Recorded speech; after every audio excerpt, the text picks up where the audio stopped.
Hey everyone, Adam here. And Austin. Quick note before we get started. Austin and I originally recorded this episode way back in February of 2020, just before COVID broke out. It was actually our first ever recording from my notorious closet studio. And it might be a little rough. Yeah, apologies in advance. My audio quality is terrible and the editing is not much better. I prefer to think of it as authentic. It's worth noting that we chose The Witcher because the Netflix show had just premiered to rave reviews and we were both enjoying it quite a bit. And then everything after that first season was not great. Anyhow, this is officially our last episode from the COVID era. We'll call it From the Vault. Of course we will. So from here on out, quality recordings only. Yeah, okay. Let's not make promises we can't keep. Fair enough. We hope you'll indulge us one last time and that you enjoy our take on a game gone by. CD Projekt Red's The Witcher. This is Games Gone By. Today's episode, The Witcher.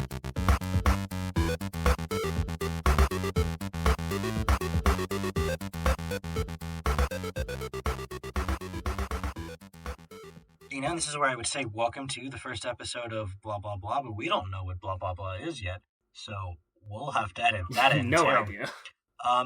But this is basically, my name is Adam Baskell, and this is my cousin, Austin Baskell, and we are huge games fans, to say the least.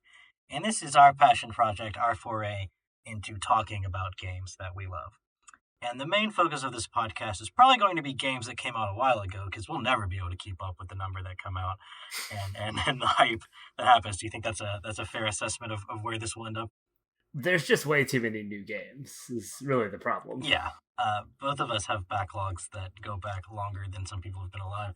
And it's just, we're never going to be playing the latest and greatest thing. I wouldn't say never, but probably rarely.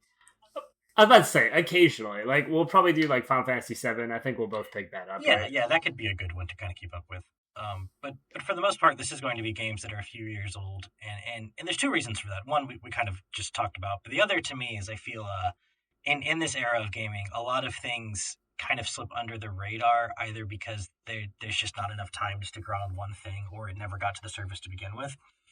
And what better place to start with that than the first Witcher game? The Witcher 3 was this huge game that everyone heard of, but the first two really kind of slipped under the radar. And Austin, why don't you talk about what really sparked our inspiration for wanting to talk about these games? Well, it's obviously the Witcher TV show that just came out on Netflix at the end of last year, I think in December. And I think we both really fell in love with that show, and I didn't really know what to expect from it. I'd known a little bit about the games, but I had only played Witcher 3 for a little while, and I was very interested in the story and the world of Witcher, but didn't really enjoy playing Witcher 3. So the show was really my gateway into that, and brought me to this point where I was like, hey, we should probably play all these games. Yeah, I think you and I had both taken a stab at Witcher 3 years ago, and we both kind of had our complaints. Maybe me more so than you, but certainly had just kind of like a hard time getting into it the same way. And you and I are huge RPG fans, so I was kind of surprised by that. But then you kind of talked about how much you liked the show, so I decided to check it out, and it's like really damn good. The acting, the writing, the atmosphere, the world building. What do you think is kind of the strengths of it? Like, why do you think it grabbed us so much? One of the big things for me is definitely Geralt as a character, and particularly Henry Cavill's performance of Geralt. I think he really captured Geralt in a way that I didn't really feel like The Witcher 3 enamored me to that character a lot, but the way Cavill plays him is just the very gruff and I don't know what it is about him, but something about the way Cavill performs that character really brought me into it. I got invested in him, as well as Yennefer and Ciri's story arcs, and just how they all mesh together. I think the world building in particular is really well done. The show flashes back a lot. It covers all these story arcs at different times, but it never really tells you when each arc is taking place. And in the beginning, that can be kind of confusing.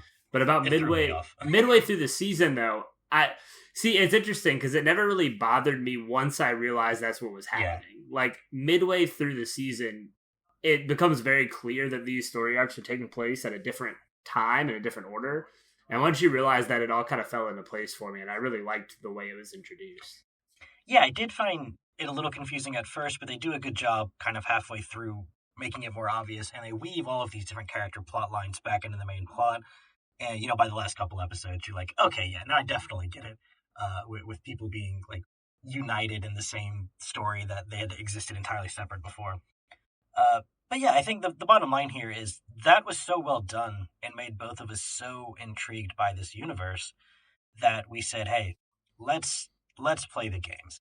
And at first, I think we both thought, let's just play The Witcher 3. But you and I are a bit too nerdy to start on the third iteration of something. So we had to see it from the beginning. And that takes us to The Witcher 1, released by CD Projekt Red in 2007.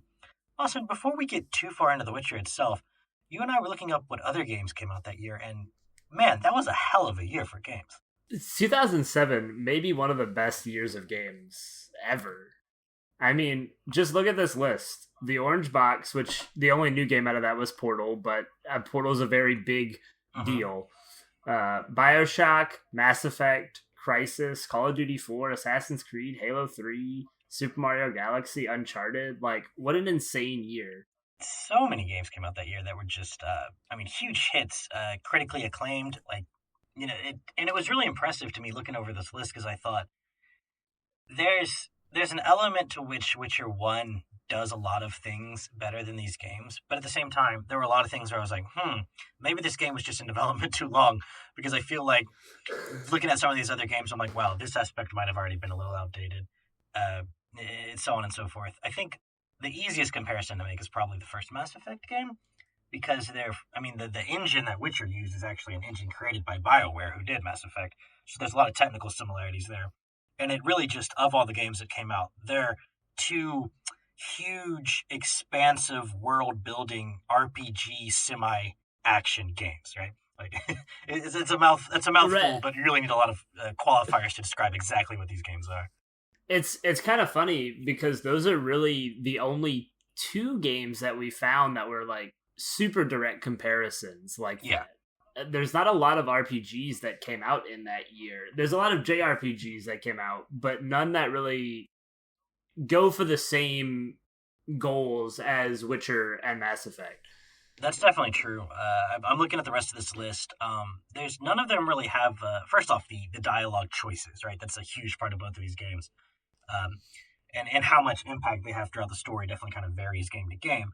But Bioshock had nothing like that. Portal had nothing like that. Obviously, like Call of Duty, and Assassin's Creed, and Halo have nothing like that. But Mario, though. oh yeah, Mario's definitely a Really- narrative-driven experience. really branching past at Galaxy. Yeah, yes, and also yes.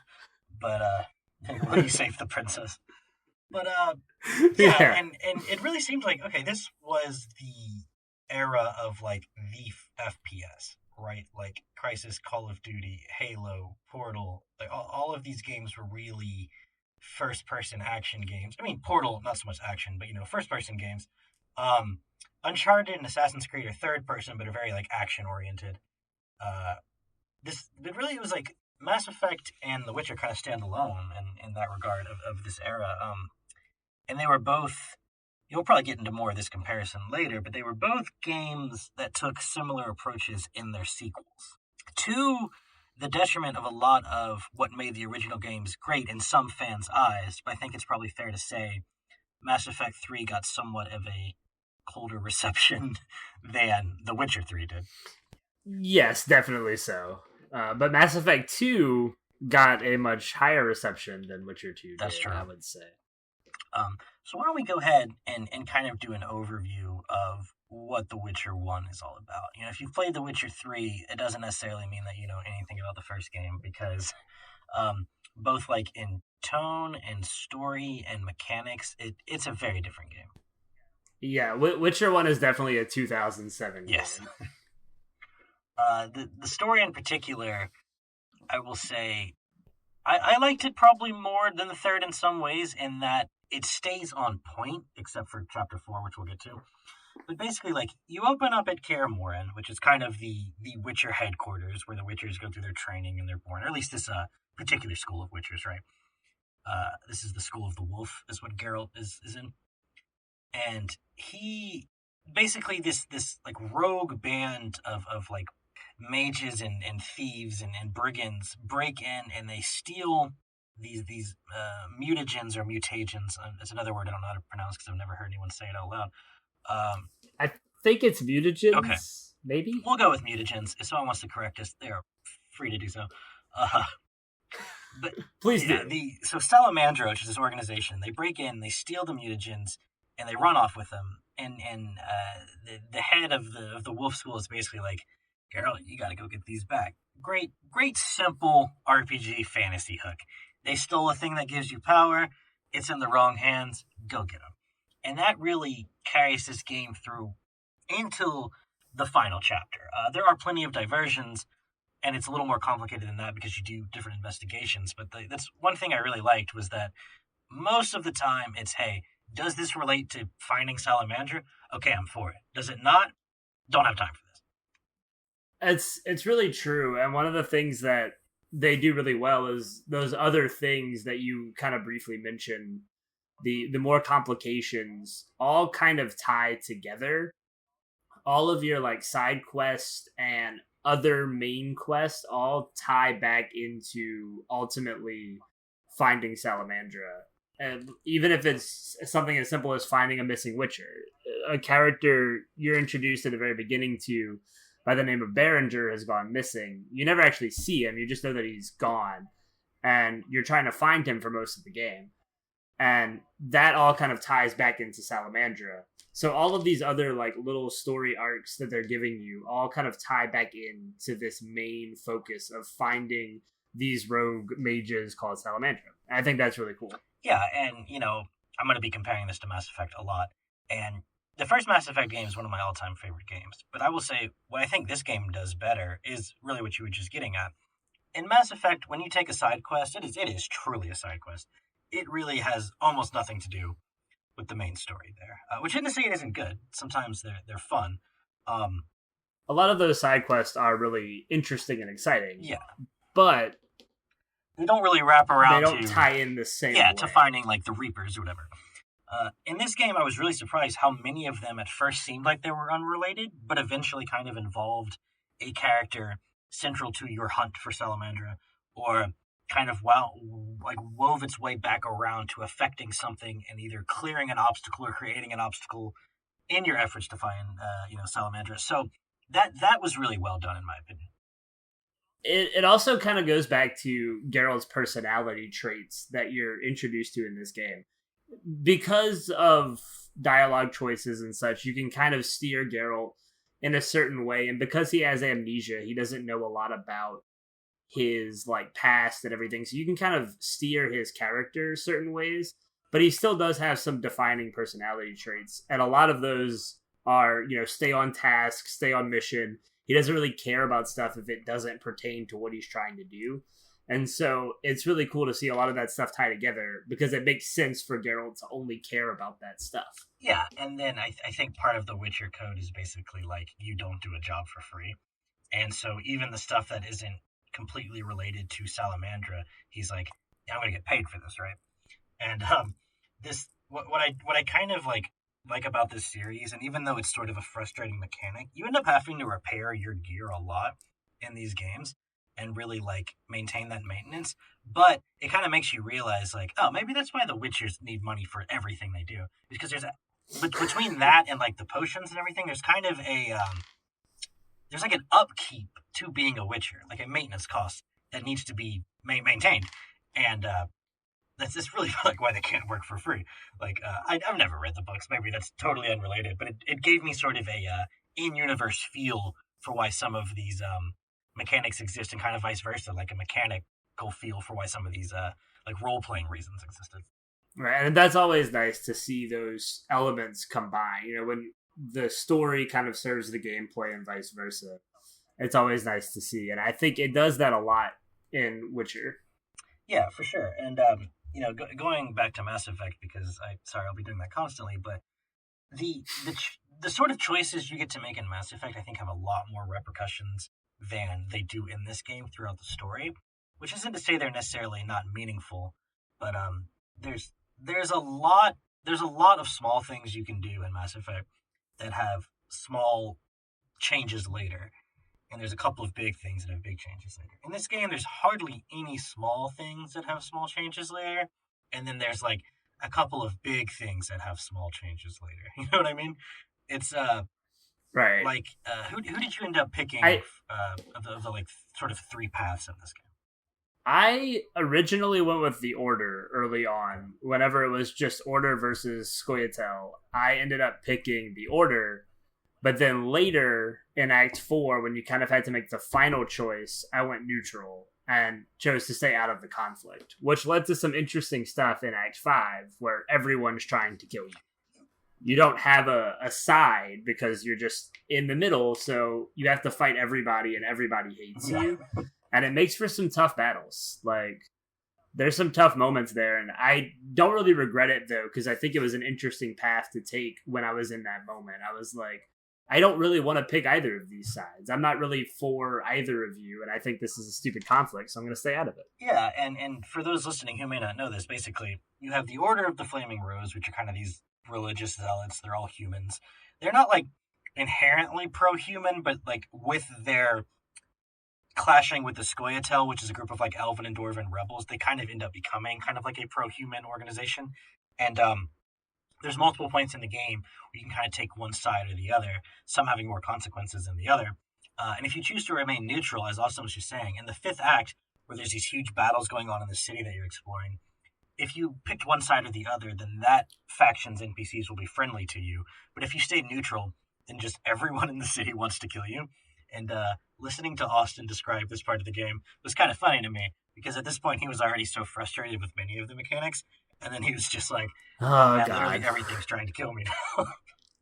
It was brutal. There's this one fight at the end that I know you'll know what I'm talking about, where you're going to meet Shani in the little makeshift hospital that she's created during this big battle. And I don't know how this went for you, but for me, like, waves of both of these factions kept coming into this hospital to kill me. And I just had to sit there and, like, beat all of the Order. And then as soon as that was over, the Scoia'tael walked in and tried to kill me too. And I was like, just please stop. Like, there were so many. And what's funny about that too is I think there's various points where if you picked Order, Siegfried shows up to help you. And if you picked the Rebels, like this elf named Yavin shows up to help you.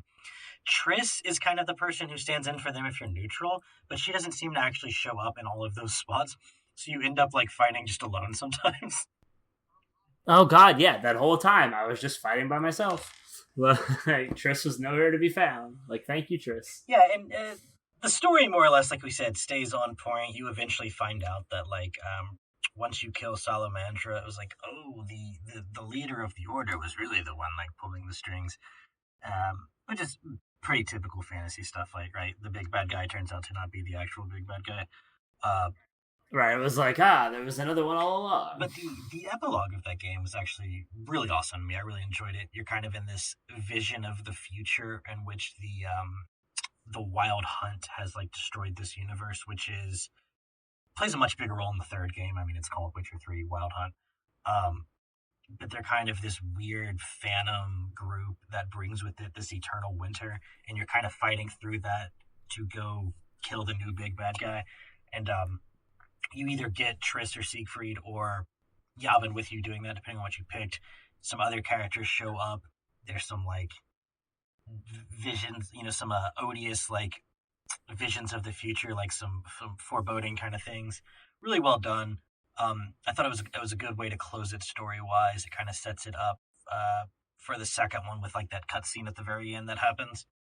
Yeah, I didn't realize that cutscene tied directly into the second one until I started the second one, because I thought it was a little weird the way it just kind of came out of nowhere and then ended. And I was like, oh, that's interesting. Yeah. But then once I started the second one and realized that it's picking up, like, directly on that, I thought it made a lot more sense. It's almost like a Marvel post-credits scene. Like, we're teasing this next one. But going back to the epilogue specifically, I really liked the way it showed all the visions and, you know, all these like callbacks to these characters that you've been talking to and helping. And they would like, I remember for me, certain characters would show up and like give me power ups or potions or whatever. And like by the end of that, I had like my whole ring of power ups was like full because they just kept giving me stuff. And I thought that was cool because it was like all the people I helped were like, "Hey, thanks for helping." You know, it's almost like your typical RPG ending where everybody kind of comes back and tells you thank you or whatever. You know, it's like your final like Mass Effect 3 extended cuts almost, where you're seeing all of your choices kind of matter. And I thought that was cool. It's always a good feeling in an RPG when they can nail the like everything you've been doing up to this point is now you're going to see a payoff in some form. I think that was really one of the big complaints about the first ending of Mass Effect 3 was just like so much of what you had done over 3 games amounted to nothing at the end. Which Right. I think there were reasons they did that, both like technical and just storyline wise. That's a whole podcast episode in I was gonna say itself, discussing that let's ending. get back on track before we're here all day. But yeah, you know, I would say overall the story of Witcher 1, it's solid. You know, nothing to write home about necessarily, but it's better than a lot of game stories that you play. Solid kind of 7 out of 10 sort of thing, I would say. Yeah, I never really had a problem with it. I thought it all stayed pretty on task. Act 4 is maybe the one moment that things kind of go off the rails a little. Just because I think the game is already kind of long to begin with. And it's no longer than any other RPG, I guess. But being that I'm playing it in 2020 and it's a 2007 game, a lot of the mechanics are dated. And I'm not enjoying playing it the whole time all the way through. So Act 4 being kind of a very standalone act, and it's really the only one that feels almost like a side quest for the whole act. And that kind of made that act kind of drag. But other than that, I think it's a very focused story that kind of drives you through plot points and brings you through some like interesting political stuff and kind of really makes you think about the world, and it really builds up the world in an interesting way. Yeah, and I think really that was just the biggest problem with the the fourth act, was that the game had done such a good job up to that point staying on point and really staying focused, but the fourth act is the exact opposite of that. And it's not even one of those moments where it's kind of like a nice welcome break. It's just like a pointless diversion is really what it felt like. Yeah, because I like a lot of the stories that are told in that fourth act. There's like a marriage story between some of these local townsfolk, and the sister's jealous, and there's like a lover. There's like two people are getting married, and there's a lover for the wife, and then the sister of the wife is like jealous of the wife. It's just this big, like, complicated, like, love thing going on. But I thought that was an interesting story, and the way it ends really caught me by surprise and caught me off guard. And so, like, I liked a lot of that stuff, and I liked the battle between these town folks and these, like, dryad races, this, like, other race of, like, fish people. I forgot exactly what they were called, but I kind of like those conflicts. It just didn't feel like it fit into the story where it was placed. Yeah, it's a well done side quest diversion kind of thing, but ultimately in a game that was already starting to drag by that point, I felt it was probably unnecessary, like all of it. So yeah, that's not entirely wrong. So story wise, I think at this point you guys probably have a pretty good impression of what we think of it.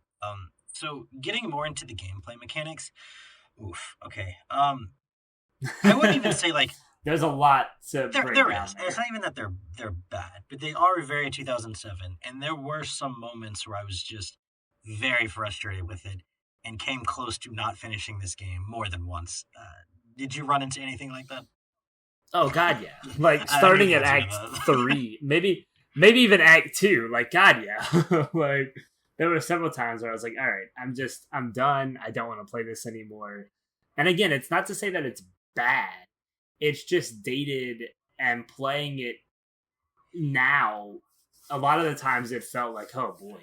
Yeah, so it's built on the Aurora engine, which is similar to what BioWare used for a lot of these other kind of isometric RPGs, computer RPGs at the early 2000s, and the game kind of takes place almost in between that and like a third person action. It's really straddling that line.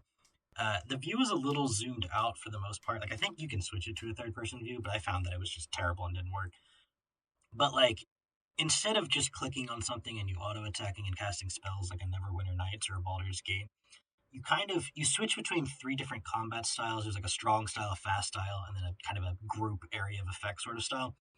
And you're clicking in sequence to do these combos. And you kind of have to change it up based on the enemy, although not really enough for it to be satisfying or in depth.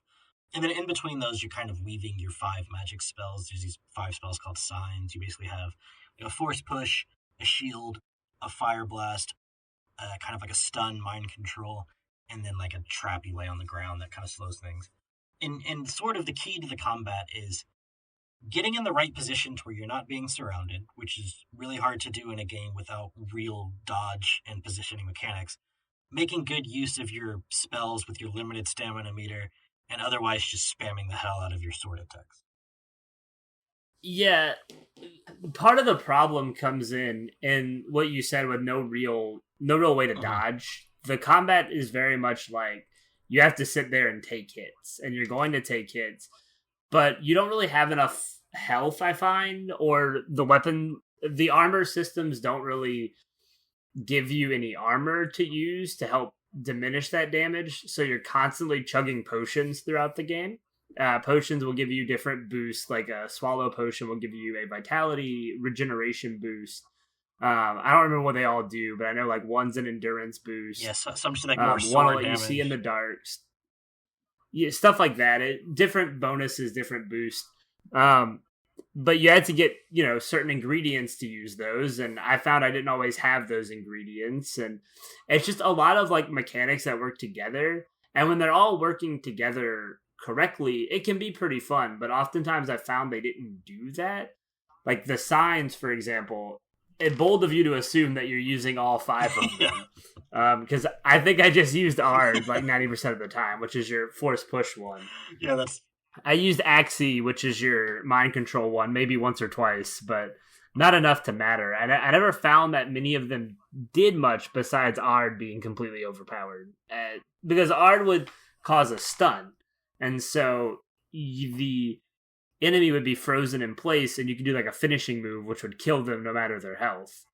And there was never any reason to not do that, I found. Ard remains way too powerful throughout all 3 of these games. I'm talking about like the last area of the 3rd game. I'm still just knocking like 3 guys down at a time and stabbing them in the chest. Like it stays that way. It's such a broken ability, and it's where I put most of my upgrade points into. Which, speaking of the upgrade points, how did you feel the upgrade systems of this game were? I know one of your big issues with Witcher 3 back when you played it a while back was the upgrade system. How did you find the upgrades here? Yeah, so in Witcher 1, at the beginning of my playthrough, I was really enjoying it because I felt like you got them at a pretty decent rate, and they were pretty significant upgrades for the most part. So it's weird, right? You basically have a bunch of different categories. You have like strength, dexterity, and intelligence, and then the 3 different styles for both your silver weapons that attack monsters and your steel weapons that attack humans. So it's sort of 9 paths.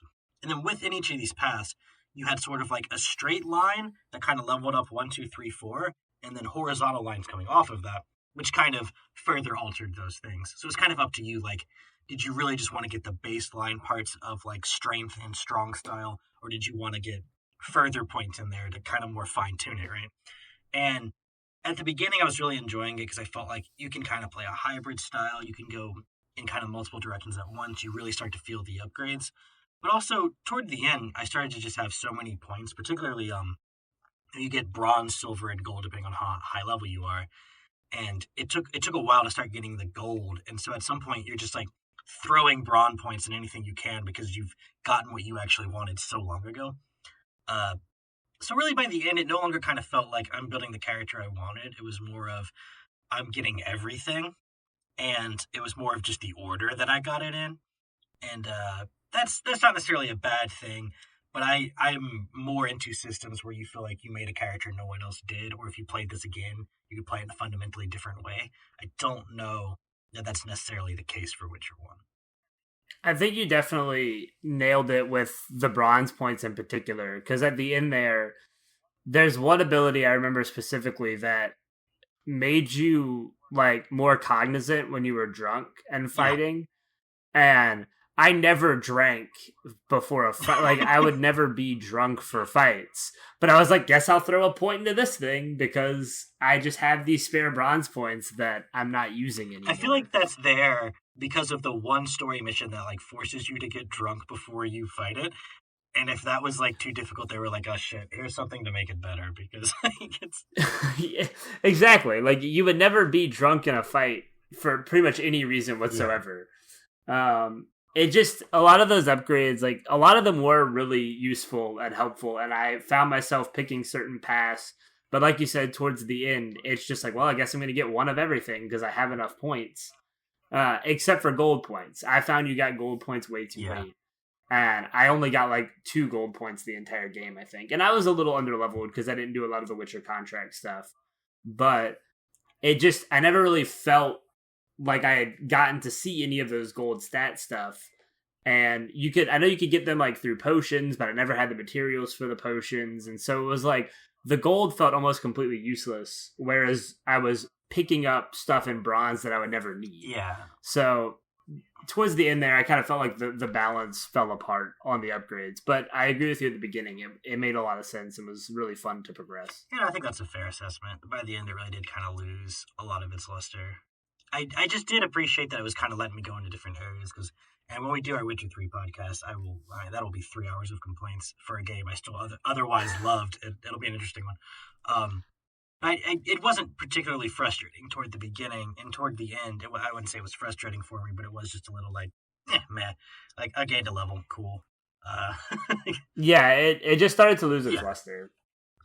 Something I had much more problem with, though, was the way equipment was handled, particularly your swords and upgrading. Yeah, I have very little good things to say about the equipment system in this game. It sounds like you feel that way for most of the games in this series. Well, we'll get to that. But particularly here, I felt that you were often given equipment at the beginning of the game. For the first 3 acts, really, whenever you defeat somebody, they would drop a sword or an axe or something, and you would go to pick up that weapon, and it would say like, minus 10% damage or minus 20% damage. Like, every weapon that you could pick up was objectively worse than your starting weapons for over half of the game. So me, as somebody who plays RPGs very much loot driven in general, I would say I would expect to pick up a weapon that would be better than my previous weapon. So I never spent a lot of time upgrading with like the meteorites or any of the like upgrade items that you collected throughout the game. I was waiting for a better weapon to upgrade to make even better. Yeah. And that just never came for most of the game, and that was infuriating. Well, and the worst part is that's not even how those upgrades work, and you wouldn't be able to tell. Really what it is it's like, hey, here's a way to just improve your 2 starting weapons. That's the only ones you can use them on, right? Like, they just become meteorite this or like runeforged this. And then Exactly. But like, that really isn't clear. And not only that, this, we kind of talked about this before we started recording.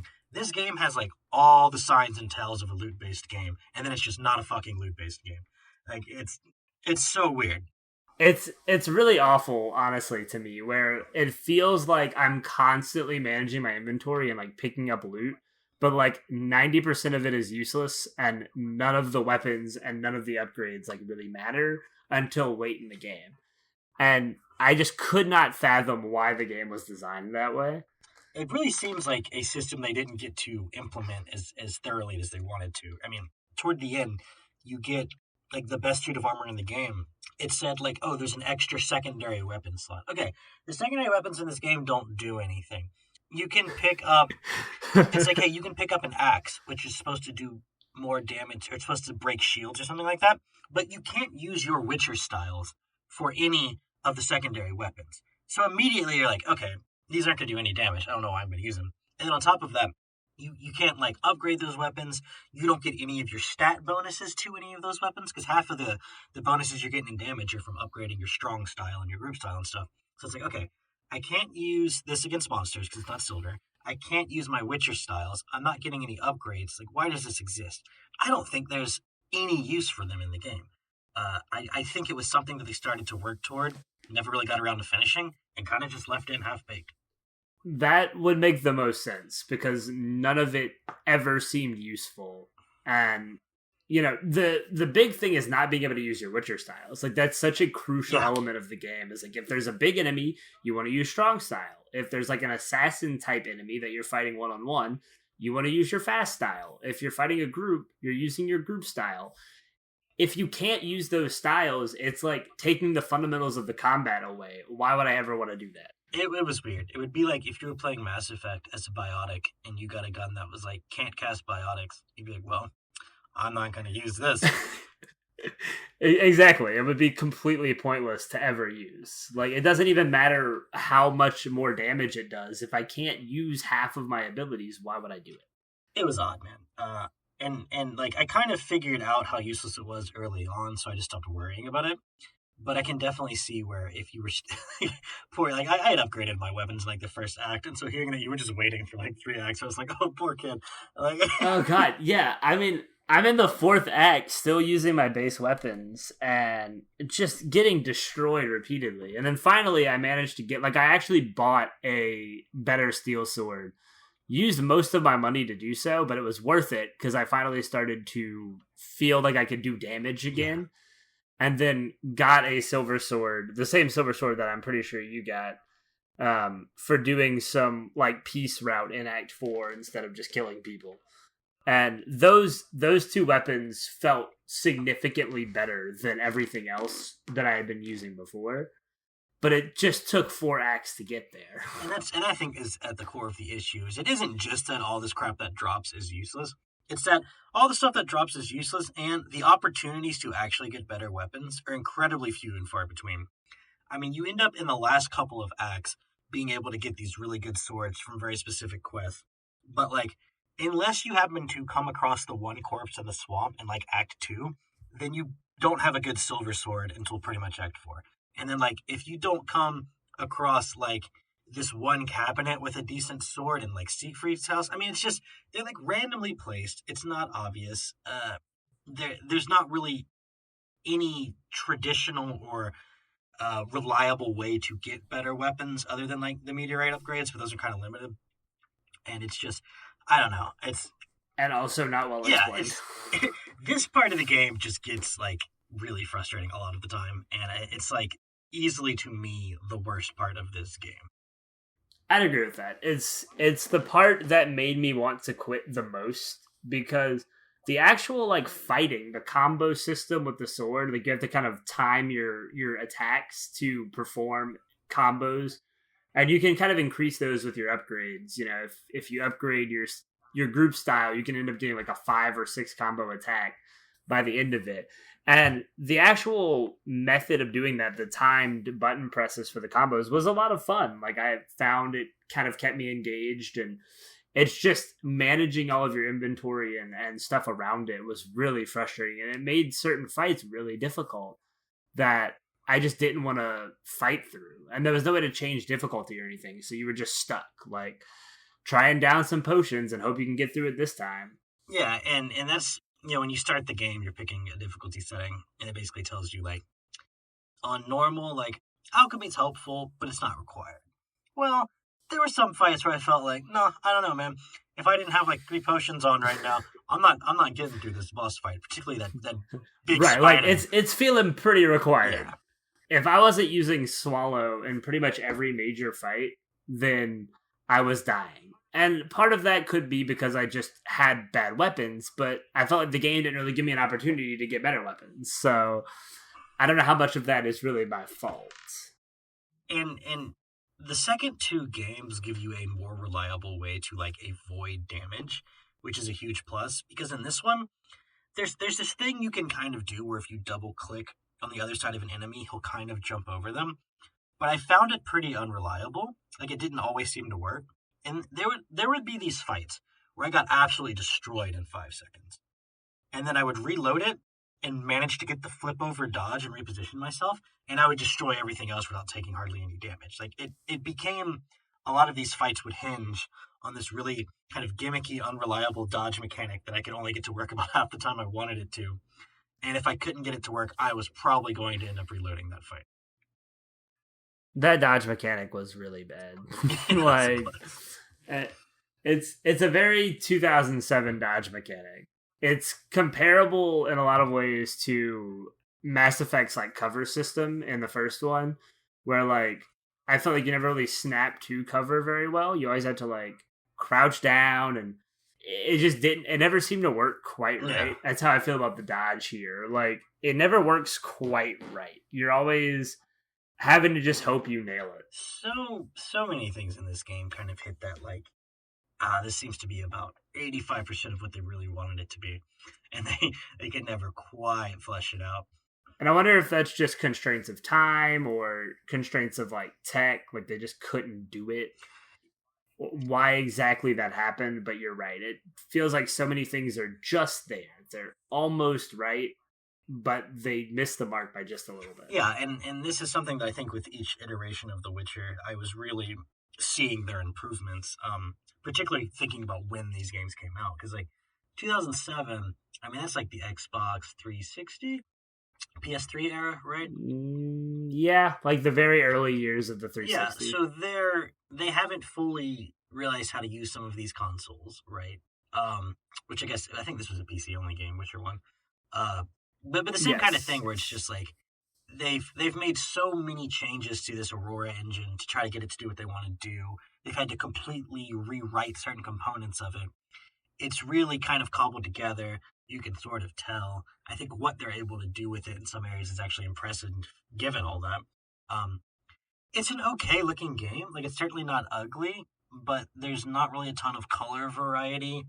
The graphics weren't particularly sharp at the time. I think just, again, like the nature of the tech at the time. Yeah, I found a lot of the environments were kind of bland and boring. Especially comparing it to Mass Effect, like, I really thought Mass Effect managed to do a whole lot more with visual design and character models than this game really did for the same exact time period. Other than maybe like Geralt's attack animations are like really smooth. Those are really fun to watch. Yes, they're very flashy, very over the top, but other than that, like, they're fun to watch and they work really well. Yeah. Not a lot otherwise to say about this game visually.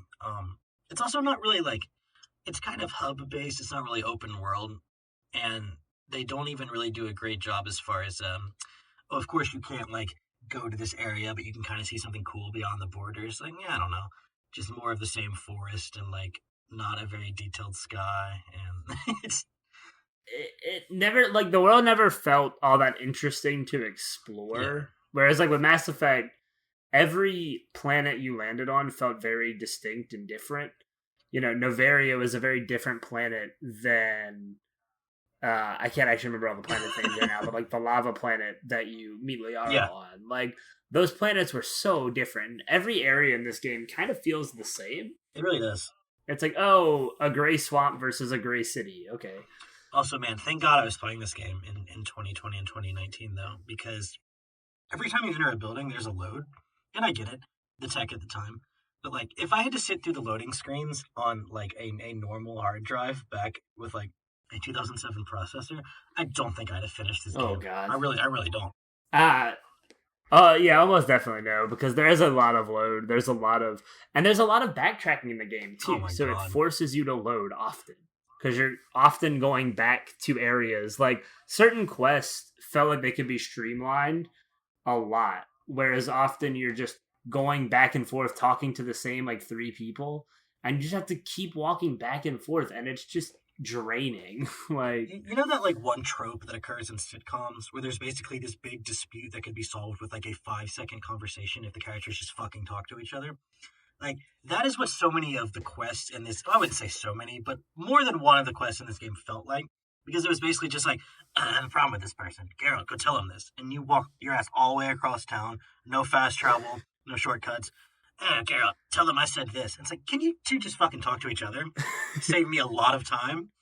Like, it's that was the most infuriating part, is that so many of the side quests, I felt like you weren't doing anything besides just being the middleman for these two people to talk.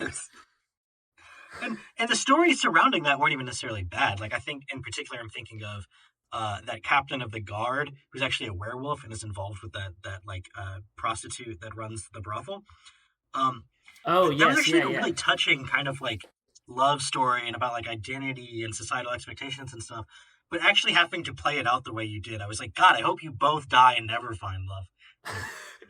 There's so much just going back and forth that really it does take away, kind of like you said, from the actual stories happening.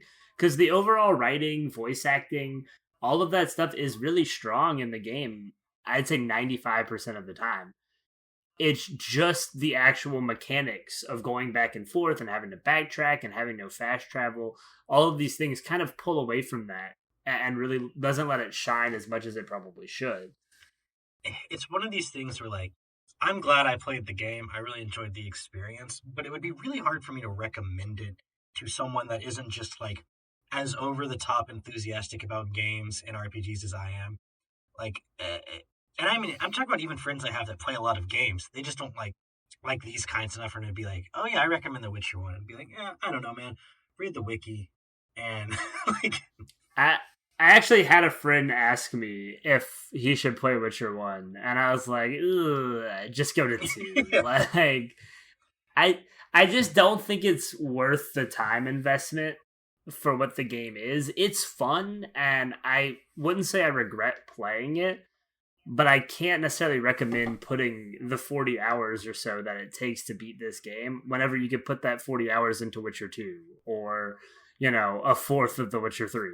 Yeah, a fourth of The Witcher 3, if you're lucky. And that's really the thing is, like, when I think of something like Mass Effect, someone was like, should I start at 1? I'm like, oh, absolutely. Because so much of that game is about your decisions carrying through to the other games. Even if, like we kind of said, at the end of the third game, they don't necessarily amount to much. It's like, you get to see them affect things throughout the journey so much that the destination being kind of meh was kind of acceptable. In Witcher 1, there's not much you do that changes what happens in Witcher 2. Like, there's just really not. Most of what you do changes what happens in Witcher 1. And then you get to Witcher 2, and it's like, yeah, you may have taken this organization's side, so this specific part of the game you get to has different people there. But for the most part, it's just not on the level of Mass Effect. And that's why I feel like, yeah, you can pretty safely skip straight to the second game and not feel like you've really, like, missed your opportunity to shape your gameplay experience. You really haven't. I think part of that is because Mass Effect was definitely envisioned as this experience that is supposed to carry over. You know, it was designed with these ideas in mind. I don't think Witcher was designed that way. They feel like three very different games, and I've only gotten part of the way through 2, and my only experience with 3 was that old experience that I didn't exactly love. Yeah. So I can't speak to it as much as you, but it feels like these games are very different in what they like set out to do, whereas Mass Effect feels like a single story from beginning to end. And it's very much envisioned that same way. Yeah, Mass Effect 2 is Mass Effect, the series, is a much more cohesive experience than the Witcher games. I mean, if you had told me that the 3 Witcher games were made by 3 different studios, I would believe you, except I'd be like, wait, 3 different studios were this terrible at inventory mechanics? But otherwise, like, yeah, there's a huge tonal difference, for instance, between 1 and 2 and 3. 1 and 3 are a little more similar, but, like, 2 has this really down to earth, like, political dark tone. The third is definitely a little more lighthearted and high fantasy. Some of the way the combat and leveling is approached, they're actually 3 very different leveling systems. I mean, I give them props for that, for at least attempting new things. But yeah, they don't connect well enough for me to say you should play it. You should, like, slog through the first game. The first game has some awesome high moments, but you really have to go through some shit to get to them. And I'm just not sure it's worth it. And a lot of it feels like it's some of the side stories that are some of those high moments. Like, the main story is fine and is, you know, serviceable, and it's got its moments, but a lot of the stuff that seems really interesting is a lot of the stuff that you may not even see Yeah. if you don't play it a certain way. I think we were talking before we started recording about how there is a brothel near Triss's house in the third act, and there's like a vampire that runs it, and this one guard wants you to find his sister who ended up working there, and he thinks she's been like kidnapped or something, and it actually turns out the lady who runs the brothel is a vampire, and she turned the dude's sister into a vampire, and he ends up coming in to like attack him, and you can either side with the guards or side with the vampires. And I was talking to you about this, and you were just like, wait, I don't think I ran into that at all. I never did any of that. You saying it again does not jog my memory at all. I don't know any of that stuff. I think I just completely missed that. And I never felt like I was, mainlining the game or anything. I tried to do a lot of the side stuff. I tried to explore the world pretty fully. But it's just stuff gets missed in RPGs like this. It happens to everybody. And that's kind of where I'm hesitant to be like, yeah, go play Witcher 1, because if you miss some of that really good stuff, like, it's not really a whole lot of point otherwise to play it. I think if this were 2007 and we were giving a review and we were particularly talking to an RPG audience, I would recommend this game.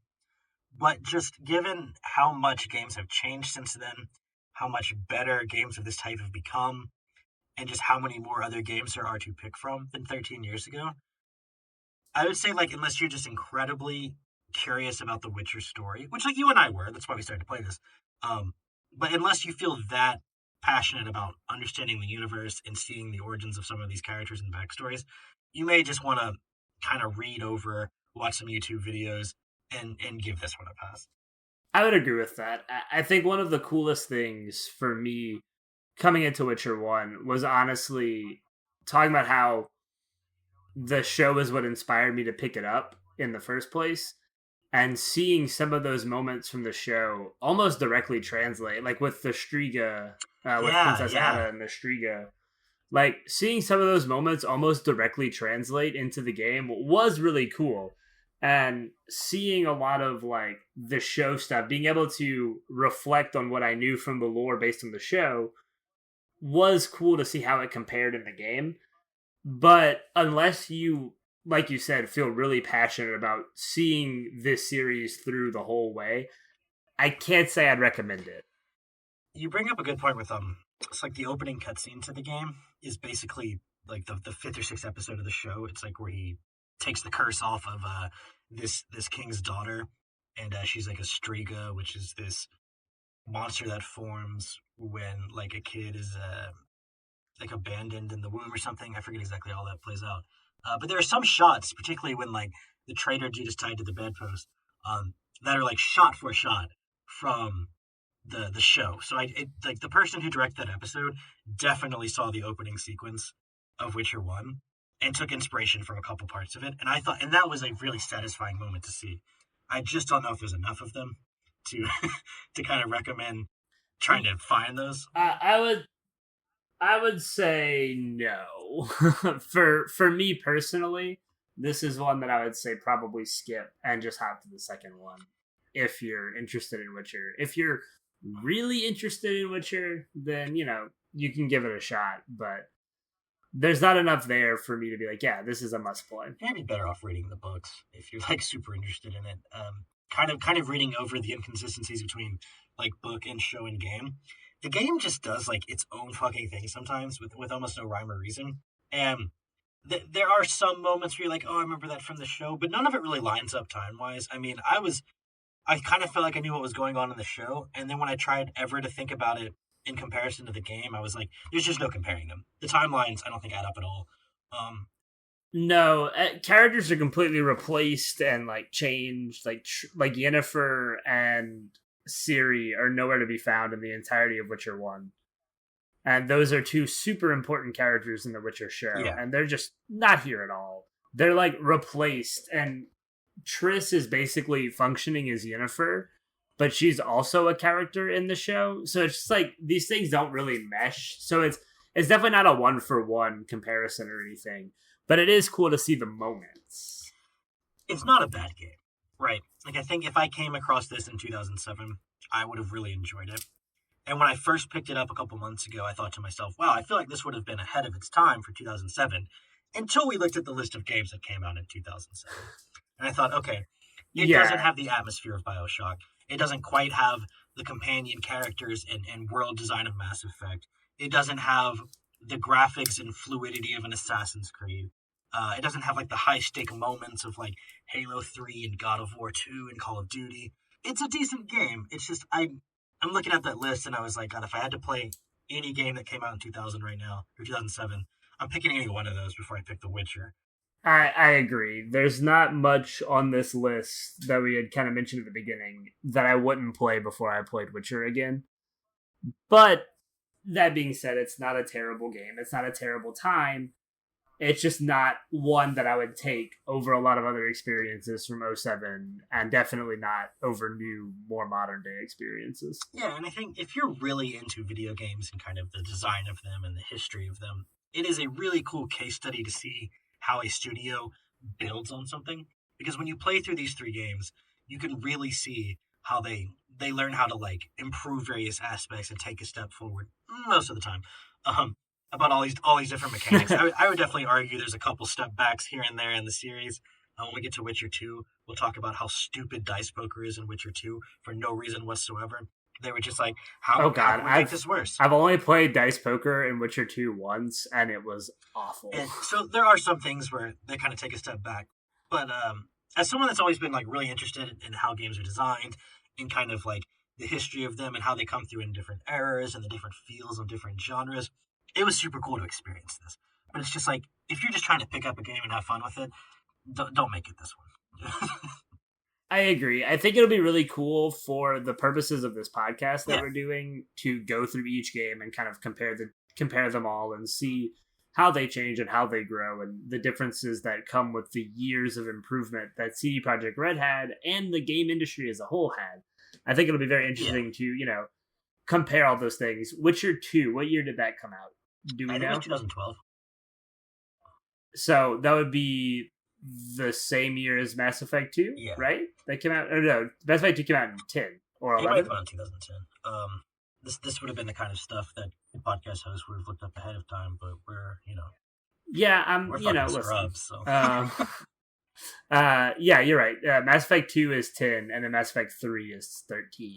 So, like, I think it'll be interesting to see, since we compared this one so much to Mass Effect, how these future games in the series compare to games of their time. And, I think that'll be neat from a game historian type standpoint. But just to, like, have fun, I'd pass. yeah, honestly, like if someone wanted to experience this universe in game form, I would say read about the first game, try out the second game. If you like it, stick with it. If not, just go to the third. If someone were to ask me that about Mass Effect, I would say like no matter how much you don't like the beginning of the first one, get over yourself, stick with it because all three of those games work together so well. It's a beautiful experience, and maybe it's just kind of one of those pie in the sky things. It's unfair to compare anything else to, Very true. but like Witcher just does not. It's not Mass Effect 1. Yeah, you'd be doing yourself a disservice if you played Mass Effect without playing all three of them together. And I don't feel like Witcher has anywhere near the same level of like cohesiveness where you need to experience all those games in order to really get them. Yeah. My best friend played Witcher 3 without having played any of the other ones, and it's one of his favorite games ever, if not his actual favorite game ever. And I think that just goes to show, like, you can't do that with any of the Mass Effect games. I don't think it would hold the same way. It wouldn't. I mean, especially if you just jump right into the third one, you would be so confused about everything. Oh god, that'd be such a weird experience. Which, granted, that was kind of me playing Witcher 3, but I think there's just there's more there that is independent of the other two games than something like Mass Effect. I definitely agree with that.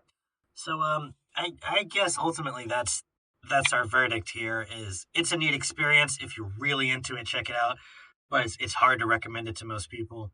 And yeah, man, I don't know if you have anything else to say about this game. I feel like the last half of this episode has just been us complaining about it, but really you would too if you had just played this game. So I think we had done a decent fair balance of like pointing out the highlights, but overall I just say there's more negative to this game than there is positive. And I think that's just kind of indicative of one, it being an older game, and also just kind of not being the most cohesive experience altogether. Some things just don't age well, and I think this game is one of them. It might be though. Yeah.